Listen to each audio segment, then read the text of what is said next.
Sampai di sesi terakhir, Rakyat Bersuara, saya berikan kesempatan 1,5 menit. Yang awal adalah Bung Guntur Romli, yang akhir nanti adalah Pak Wamen. Silakan. Ya, terima kasih Bung Aiman. Jadi kembali kepada cawe-cawe, kami memang menduga sangat kuat bahwa ada cawe-cawe terhadap proses kasus Mas Hasto Kristianto, Sekjen PD Perjuangan. Siapanya? Belum tahu. Sebentar dulu. Nanti laporin sama Bung Mardian. Oh, mau dilaporin? Bentar. Ada rencana pelaporan? Hah? Siapa yang dilaporin? Nanti ini 1,5 menit keambil nanti. Ya, apa, saya tambahin. Ini injury time nggak apa. Siapa yang mau dilaporin? Ya, Deddy Sitorus. Atas pernyataannya terkait dengan di tanggal 14 Desember yang lalu. Ini berarti betul Pak Jokowi marah dong lewat Anda kemudian melaporkan? Yang pasti kami sangat marah. Gitu loh. Kami sangat marah karena begini ya. Kalau misalnya namanya Pak Jokowi itu buruk, nama kami juga secara organisasi kan juga buruk juga. Jadi standingnya jelas itu. Nah, bahwa memang kami ingin melaporkan besok ke Barreskrim Mabes Polri maupun ke MKD, tentu dengan kajian yang mendalam. Apa yang akan kita laporkan, tunggu besok. Itu satu. Yang kedua, kenapa kami laporkan? Karena memang ini sudah berkali-kali serangan-serangan ini yang menurut kami sudah tidak lagi bisa dibiarkan dan tidak bisa lagi dibenarkan. Jadi harus memang ada langkah-langkah yang jauh lebih tegas. Saya rasa itu. Oke, silakan. Jadi sekalian dijawab juga. Pertama, itu hak lah. Hak mau melaporkan ke MKD, mau ke polisi itu kan hak warga negara untuk melaporkan hal tersebut kalau memang dia ada kerugian. Yang penting kan di situ kan ada standingnya jelas. Kalau yang kami tahu biasanya itu adalah delik aduan yang bersangkutan yang melapor. Yang dirugikan. Tapi terserah lah gimana besok itu. Yang ingin saya tegaskan di sini adalah soal kasus cawe-cawe. Seharusnya Mas Hasto Kristianto itu menang di pra-peradilan. Seharusnya. Cuma kami menduga dan mendapatkan informasi ada hakim MA berinisial Y yang melakukan intervensi. Hakim Mahkamah Agung. Hakim Mahkamah Agung, inisialnya Y. Ya, kami mendapatkan informasi itu. Kenapa? Karena kalau argumentasi kami itu lemah, harusnya hakim pra-peradilan itu menolak. Ya, tapi karena ini kami kuat, harusnya diterima, akhirnya bergeser menjadi NO, tidak berpendapat. Ini kami lihat, inilah yang disebut dengan bagian intervensi. Kemudian untuk kasus Hakim MA apa kaitannya kan kalau pra-peradilan kan di pengadilan negeri. Ya, kan di bawahnya MA. Artinya ada pesanan. Iya, di situ yang kami dapat informasi terkait cawe-cawe untuk pra-peradilan. Makanya kami masih diberi kesempatan selanjutnya untuk mengajukan 2 pra-peradilan, cuma gugur karena KPK buru-buru melimpahkan kasus ini ke pengadilan yang sudah berlangsung dari sejak Jumat kemarin. Dan karena saking buru-burunya KPK ya sampai di situ ada kesalahan. Harusnya di situ menulis KUHP menjadi KUHAP. Itu merupakan kesalahan yang sangat fatal. Karena Mas Hasto sudah menjadi terdakwa, dia ditahan ya kan, tapi gugatannya tuntutannya dakwaan jaksa itu saya sebut ya penuh dengan manipulasi dan penuh dengan abal-abal. Apabila kalau kita terkait dengan proses hukum, kalau benar-benar ini adalah hukum, kita katakan ini lemah. Ya, pasti ini ada persoalan cawe-cawe politik yang ingin melakukan kriminalisasi, yang ingin melakukan politik balas dendam ya terhadap Mas Hasto yang selama ini keras.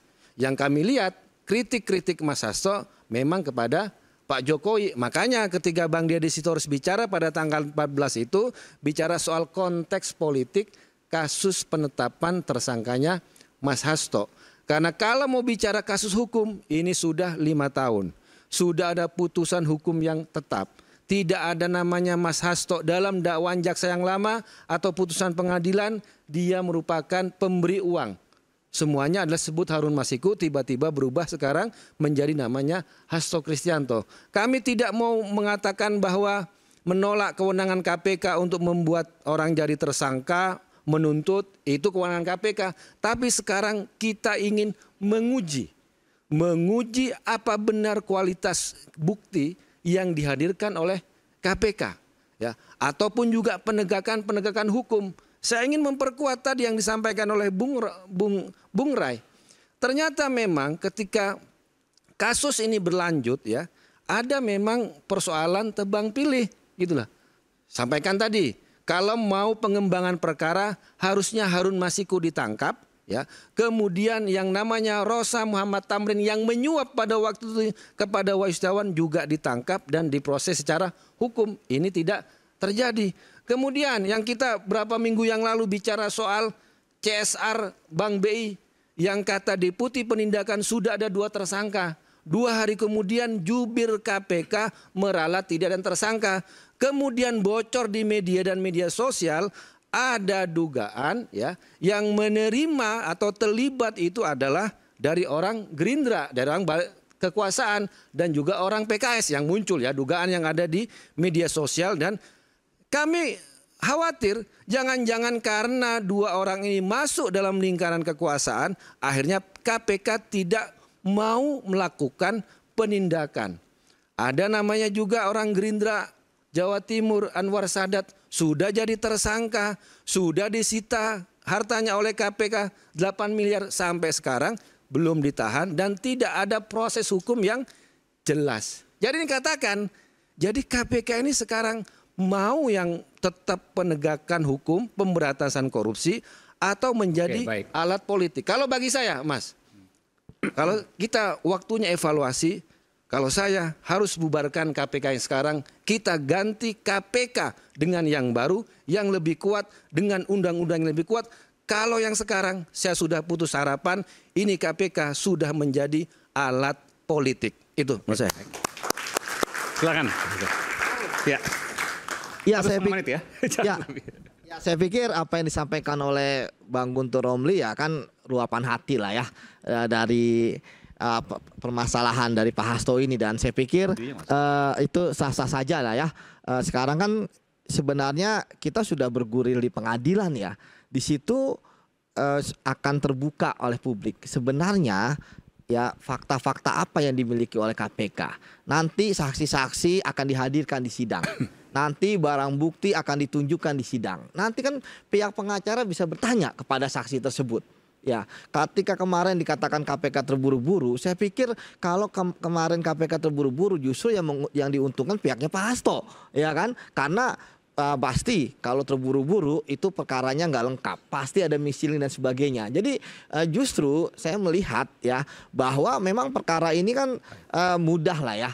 Seperti kemarin disampaikan bahwa ternyata terkait dengan Pak Hasto hanya ada berapa lembar lah ya. Ya memang kan saat ini kan terkait dengan dakwanya Pak Hasto seperti itu. Nah jadi kita tunggu saja dan saya yakin bahwa proses nanti akan berlangsung dengan adil gitu ya.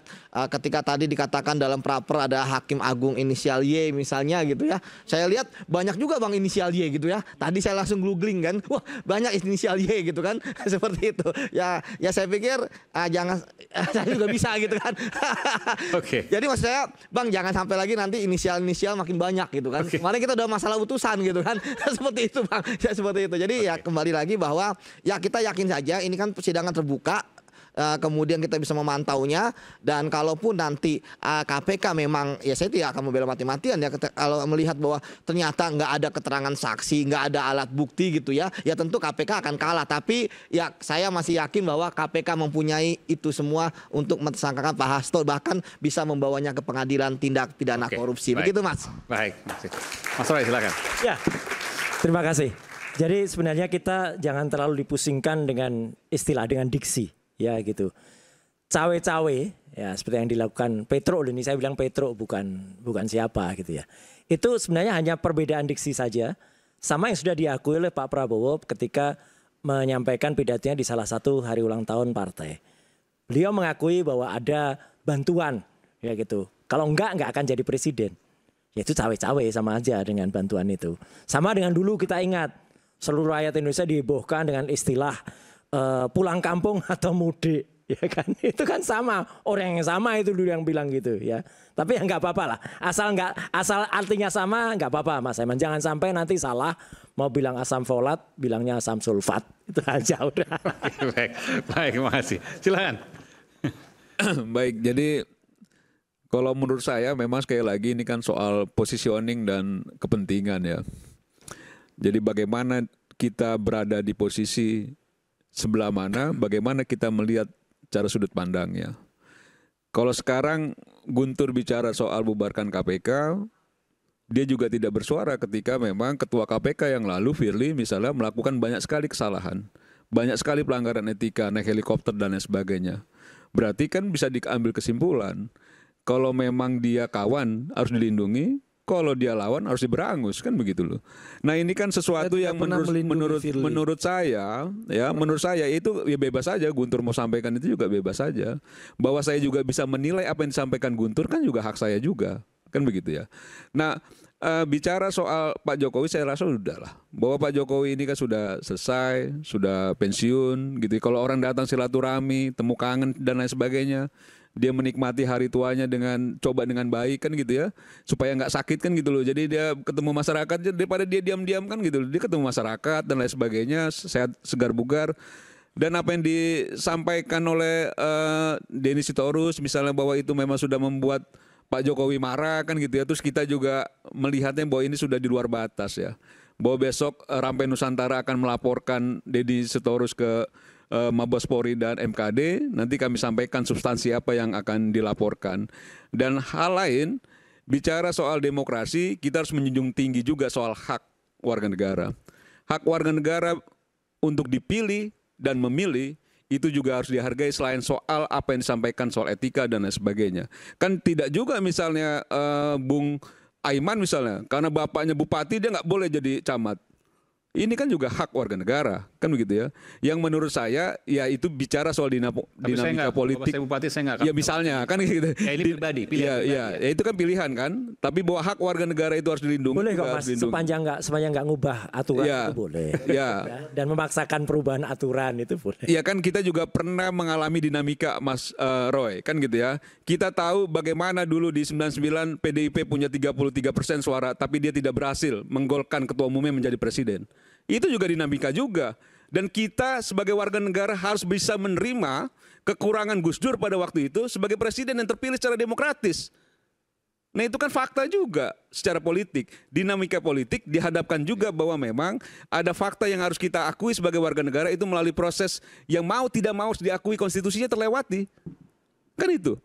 Jadi kalau menurut saya masing-masing kita memang punya perspektif yang cara sudut pandangnya berbeda Bung Aiman, dan kami sangat menghargai apa yang disampaikan oleh segala teman-teman, tapi kami juga punya sikap tegas, jelas terhadap apa yang akan kami lakukan. Kan? Baik. Bung Rey silakan. Pertama, kalau kawan-kawan mau melaporkan Bung Dedi besok ke Mabes Polri dan MKD. Ya saya jelas menyesalkan. Begitu banyak persoalan di Republik ini, masa kasus soal yang begitu Anda harus laporkan ke Bareskrim gitu.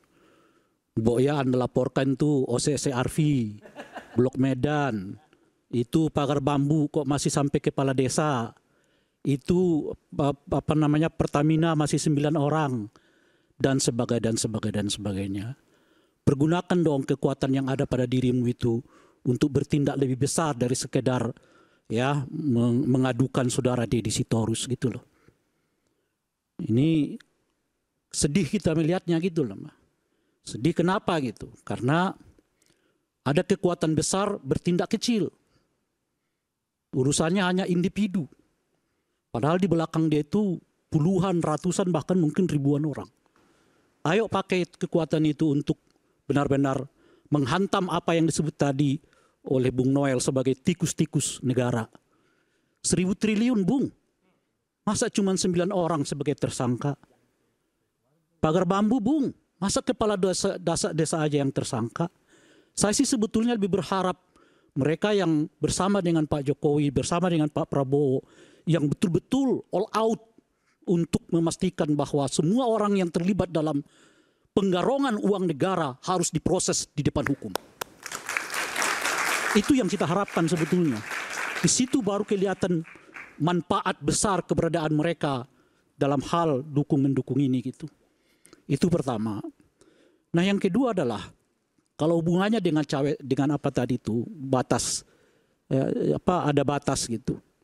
Kita mungkin juga perlu untuk mengingatkan sekarang khususnya kepada Pak Prabowo. Apa itu gitu? Kondisi ekonomi kita kelihatan sedang tidak baik-baik saja. PHK di mana-mana. Dolar ya sangat kuat. Rupiah kita terpuruk. Saham turun sampai 6% dan sebagainya. Saya bukan ahli ekonomi.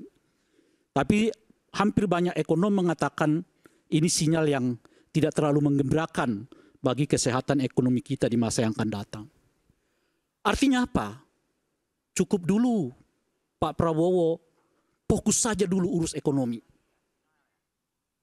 Supaya apa yang di depan mata kita ini terlihat seperti peristiwa yang ya mungkin menyeramkan dan sebagainya itu bisa kita lewati. Oleh karena itulah hal-hal yang katakanlah misalnya tidak sepenuhnya berhubungan dengan pemenuhan ekonomi ini, nggak usah diprioritaskan dulu. Apa itu? Antara lain soal revisi undang-undang TNI yang justru menimbulkan gejolak di tengah masyarakat, di tengah persoalan ekonomi kita yang sedang memburuk. Maka dan oleh karena itulah saya meminta kepada Pak Prabowo hentikan pembahasan RUU TNI karena itu justru menambah persoalan di dalam bangsa kita. Apa urgensinya? Apa signifikansinya sehingga kelihatan itu harus ya dibahas dengan sesegera mungkin, di mana justru supremasi sipil ya terancam akibat makin meluasnya keterlibatan TNI di dalam ranah sipil. Kita ini kan kawan-kawan sekalian ya, kesulitan kita itu. Kita mau masuk politik, dinasti politik udah merajalela di sana. Kita mau bidang ekonomi, oligarki dengan para taipan sudah masuk di sana. Kita mau menjadi pejabat, TNI, Polri juga ikut-ikutan ke sana. Bagian kita itu apa? Mau komisaris harus jadi Jokowi mania dulu mungkin, Prabowo mania dulu mungkin, baru dapat jabatan komisaris. Lalu kita ini ke bagian apa? Itulah kawan-kawan sekalian makna dari saya betul-betul tidak setuju pada dinasti politik. Karena membuat fairness dalam salah satu prinsip pemilu yang paling penting itu tidak dapat terwujudkan. Yang membuat kita semua sekarang terkungkung, mau masuk politik, udah anak si anu di sana, anak si anu di sana, istri, suami, cucu, kakek, paman dan sebagainya di sana itu. Ekonomi dua kasai parat. Apalagi komisaris, teman-teman presiden.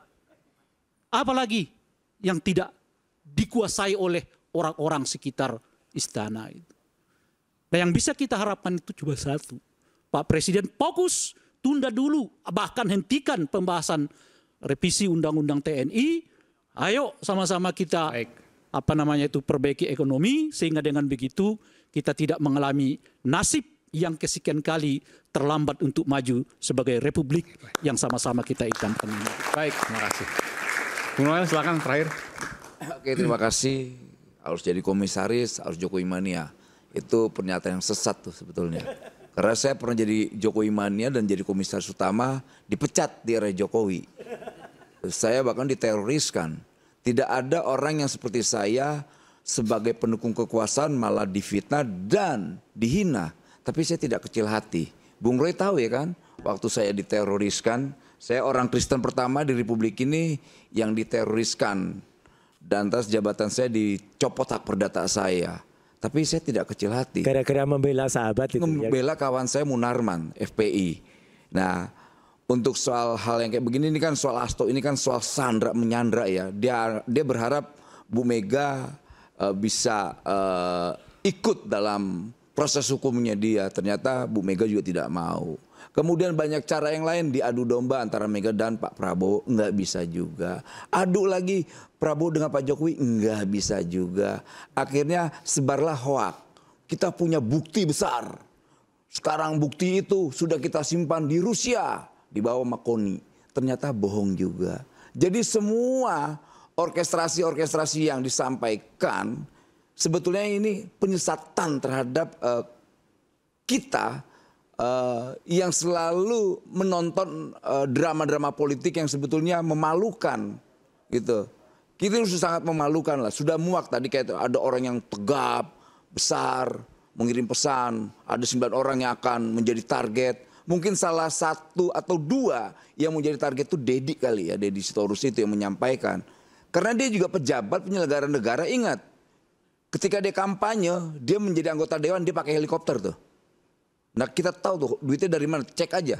Petugas penegak hukum bisa ngecek itu dari mana itu duitnya. Saya kira nggak fair kalau nggak ada orangnya kita. Ya nggak apa-apa, nggak. Ini kan ngebahas soal Dedi gitu loh. Gitu. Ketiga juga, ya kita jangan lupa sejarah bahwa ya ini kan lucu nih, para maling-maling ini mau teriak-teriak gitu loh. Bahwa kami ini dikriminalkan, enggak, lu penjahat udah, nggak ada urusan. Tadi apa yang disampaikan Mas Yudi tadi, nggak mungkin penegak hukum itu melakukan tindakan tanpa memiliki 2 alat bukti. Itu udah pasti. Mereka tidak mau sembrono dalam hal-hal itu. Jadi sudahlah, jangan lagi disandra bangsa ini, pemimpin bangsa ini, kerap perilaku kriminal siapa ini, si Hasto ini. Kemudian KPK harus dibubarkan, buset hebat banget. Sekelas Hasto kemudian kita korbankan KPK, banyak orang-orang yang punya integritas, ya kan? Ya karena KPK sudah jadi alat politik, Bung. Ya emang itu produk politik sendiri ya. Loh. Itu produk politik. Bukan, yang maksud Itu alat produk politik yang itu adalah ingat sejarah KPK yang itu mendirikan KPK itu tumpul Bu Mega. ke Anda. Itu Bu Mega. Loh, Sadar KPK sejarah dulu yang lah. lama, Bung. Ya, Bukan KPK yang nggak sekarang. penting kok KPK sekarang atau dulu gimana sih? KPK yang udah sekarang KPK itu udah diri Bu revisi. Mega. Ini Gitu closing loh. statement, baik. Tapi pesannya sudah Sekarang disampaikan tadi. KPK itu tumpul ke partai Anda masalahnya, gitu loh. Partai saya? Apa urusan dengan partai saya? Orang Gerindra kan? Dulu Kalau dulu- saya Gerindra, dulu tumpul kenapa? partai mana dulu? Kalau Apa dulu urusannya partai dengan mana saya? ini? KSRBI aja nggak ada penetapan tersangka sampai sekarang. Kalau ya kan? sekarang ke Partai Noel, kalau dulu Bagaimana perkembangan partai ke mana ini depan? yang kumpulnya ini? Bukan berhenti Yang pasti pada sudah lah, hari nggak usah ini. drama-drama Kita akan lagi lah. simak Jalani KPK proses pada hukum lah. episode KPK ke bukan depan. malaikat. Saya Iman Tahan, Wicaksono, tahan. terima kasih pada para narasumber. Kita bertemu rakyat bersuara pekan depan. Salam.